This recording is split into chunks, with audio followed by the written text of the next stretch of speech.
నీ సీటు ఇలా కేటీఆర్ సీటు రాహుల్ గాంధీని ప్రశ్నిస్తున్నాడు, అమేథీలో ఓడిపోయినాడు, దేశాన్ని ఎట్లా పాలిస్తాడు. నీ సీటు లోక్సభలో మైనారిటీ అయింది సిరిసిల్ల, నువ్వా ముఖ్యమంత్రి, నువ్వా శాసించేది? సిగ్గు ఉండాలి. తో ఈ భాష అంటే నాకు కాంగ్రెస్ సంబంధం లేదు, బీఆర్ఎస్ సంబంధం లేదు, టీడీపీ లేదు, కానీ ఇటువంటి లాంగ్వేజ్ చూస్తా ఉంటే ఉంటుంది కదా.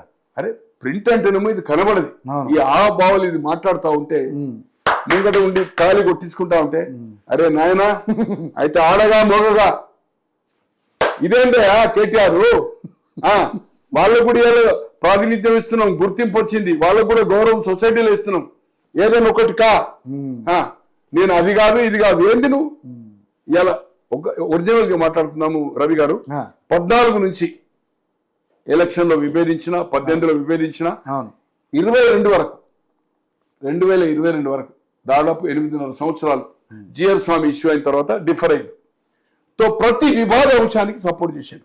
అగ్రికల్చర్ గత మున్సిపల్ 4 years బ్యాక్ అయింది కదా ఇక్కడ మున్సిపల్ జిహెచ్ఎంసీ ఎన్నికల్లో లాల్ బహదూర్ శాస్త్రం మీటింగ్ పెట్టి 3 రోజుల ముందుగా ఇక చూడు గుత్తో పోయి చూసేది అవుతుందో ఢిల్లీలో మొత్తం మీటింగ్ పెడితే 10 లక్షలు ఇక్కడ మొత్తం ఈ అగ్రికల్చర్ బిల్లు వ్యతిరేకం చేస్తాను.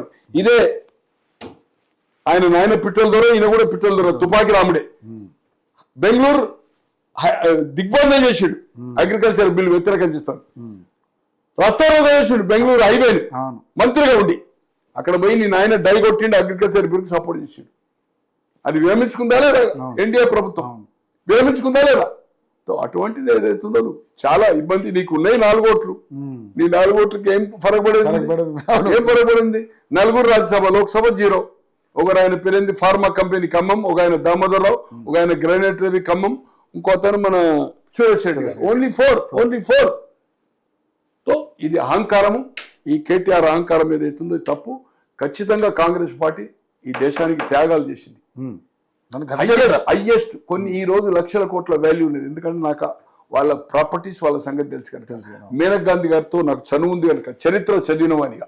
మొన్న 26th ఆమె బర్త్డే కూడా దాదాపు 25th, 26th ఒక జర్నలిస్ట్ మిత్రుడు దాదాపు ఐ స్పెండ్ 4 hours చాలా ఇష్యూస్ కూడా మేము మాట్లాడాం. తో అటువంటిది దేశం కోసము జైల్లో పోయిన రాష్ట్రపతులు, ప్రధానమంత్రులు, మంత్రులు ఇదంతా అయితే అనుకోలేవారు. దేశానికి స్వాతంత్రం వచ్చేయాలని highest paid barrister Motilal Nehru. ఈరోజు వాళ్ళను నువ్వు ఏదైతుందో థర్డ్ క్లాస్ పార్టీ, చిల్లర పార్టీ అంటూ సిగ్గులేదు నీకు? సిగ్గులేదు? తో అన్ఫార్చునేట్ కాంగ్రెస్ పార్టీ డెఫినెట్లీ దేశంకు స్వాతంత్రం కోసం చేసింది. ఇవాళ ఏదైతుందో అది కుటుంబ పార్టీ అయితే మరి 91లో పీవీని ఎందుకు చేసింది?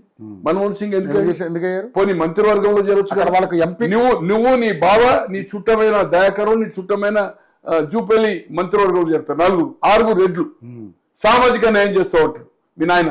నక్సల్ ఎజెండా మా ఎజెండా అంటాడు. దళితుని చేస్తాను, అసలు దళితులకే రిప్రజెంటేషన్ లేదు. ట్రైబల్ 10 అవుతారంటావు, తెలంగాణ విభిన్నది మైనార్టీ 12 అంటావు. వాళ్ళకి ఏమి రిప్రజెంటేషన్ ఇచ్చినావు? ఏమిచ్చినావు?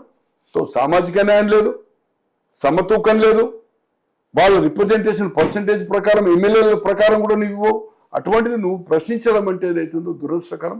ఈ అహంకారం తక్కువ చేసుకో.